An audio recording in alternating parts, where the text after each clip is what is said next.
दोस्तों आपने कई बार अश्वगंधा का नाम जरूर सुना होगा, शायद आप उपयोग भी करते होंगे। अश्वगंधा दोस्तों बहुत ही पावरफुल जड़ी बूटी है। इसके बारे में आज हम डिटेल से जानेंगे। अश्वगंधा क्या है, अश्वगंधा का उपयोग कैसे कर सकते हैं, कितनी मात्रा में कब ले सकते हैं, दूध के साथ या फिर पानी के साथ किसके साथ लेना ज्यादा फायदेमंद होगा, या फिर अश्वगंधा कौन कौन सी बीमारियों का इलाज करता है। दोस्तों मोटा मोटी देखा जाए तो ताकत बढ़ाने, बल और वीर्य विकार को ठीक करने के लिए अश्वगंधा का ज्यादातर प्रयोग किया जाता है। इसके अलावा अश्वगंधा के बहुत से फायदे हैं। पूरे फायदे जानने के लिए वीडियो को ध्यान से अंत तक देखिएगा। आइए वीडियो शुरू करते हैं। अश्वगंधा शब्द दो शब्दों के मेल से बना है, अश्व और गंधा। अश्व का मतलब है घोड़ा और गंधा का मतलब है स्मेल, यानी कि घोड़े जैसे स्मेल यानी सुगंध। जब आप अश्वगंधा की जड़ को सूंघते हैं तो घोड़े जैसी स्मेल आती है, इसलिए इसका नाम अश्वगंधा रखा गया है। और इसका दूसरा एक और कारण भी है। ऐसा माना जाता है कि अगर आप अश्वगंधा के पौधे का कोई भी हिस्सा लगातार खाते हैं, चाहे जड़ हो या पत्ती हो, चाहे उसकी डंडी हो, तो आप में घोड़े जैसी ताकत आ जाती है। जी हाँ, तो इन दो कारणों की वजह से इस जड़ी बूटी का नाम अश्वगंधा रखा गया है। अश्वगंधा बहुत सारी समस्याओं को ठीक करती है। अश्वगंधा अगर आप खाते हैं तो इससे आपका इम्यून सिस्टम बेहतर बन जाता है।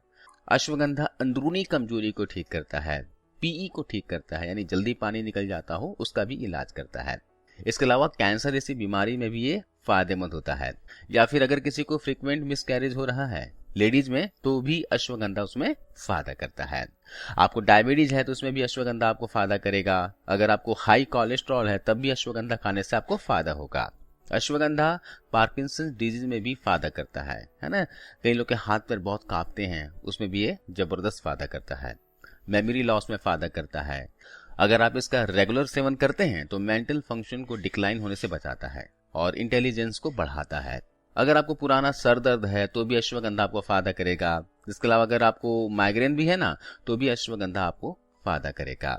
डिमेंशिया की बीमारी में भी अश्वगंधा फायदा करता है। अल्जाइमर डिजीज में भी अश्वगंधा फायदा करता है।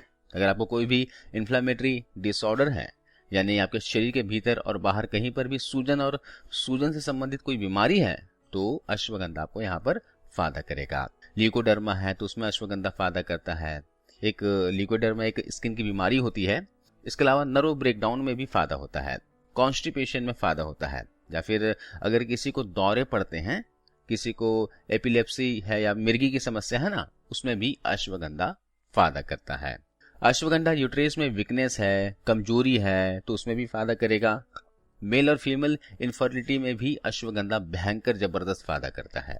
अस्थमा की बीमारी भी अश्वगंधा ठीक करता है। अगर एनीमिया की समस्या है, शरीर में खून की कमी है, तो इसमें भी अश्वगंधा फायदा करेगा। इसके अलावा जो अर्थराइटिस होता है ना, किसी भी तरह का अर्थराइटिस हो, ऑस्टियो अर्थराइटिस हो, रूमेटाइड अर्थराइटिस हो, उसमें भी अश्वगंधा का फायदा होता है। अगर आपको फ्रोजन शोल्डर की समस्या हो गई है तो उसमें भी अश्वगंधा खाने से बेनिफिट होता है। अगर आपको साइटिका पेन है ना, तो उसमें भी अश्वगंधा खाने से आपको फायदा होगा। आपको एंजाइटी है, स्ट्रेस है, डिप्रेशन है, कोई भी इमोशनल ट्रॉमा है, आप सैड फील करते हैं, तो उसमें भी अश्वगंधा आपको फायदा करता है।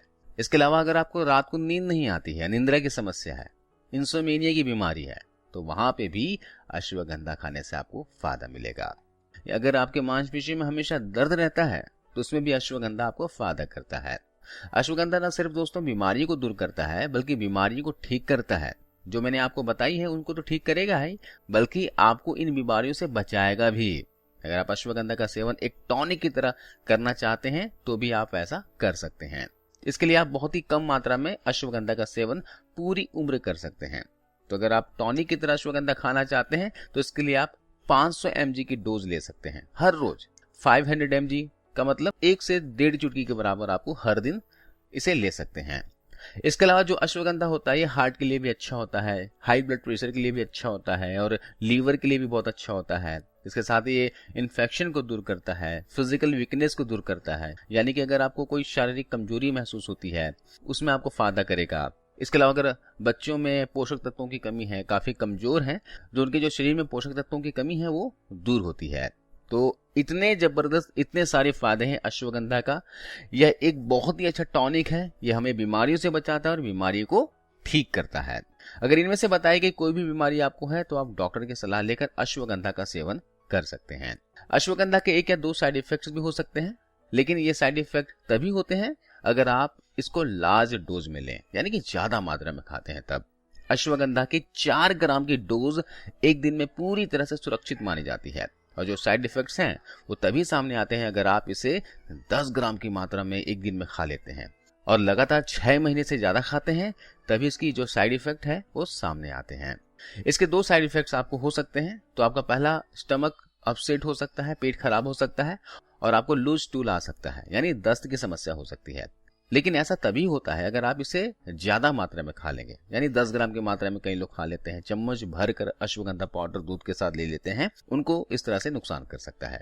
अगर आप इसे नॉर्मल डोज में खाते हैं, इसकी जो मैक्सिमम नॉर्मल डोज है मैं आपको बता दूं, जैसे बताया था 4 ग्राम की मात्रा में एक दिन में आप ले सकते हैं। मतलब कि आप आधी छोटी चम्मच की मात्रा में रोजाना दूध के साथ ले सकते हैं। आप इसे रात को सोने से पहले दूध के साथ ले लीजिए।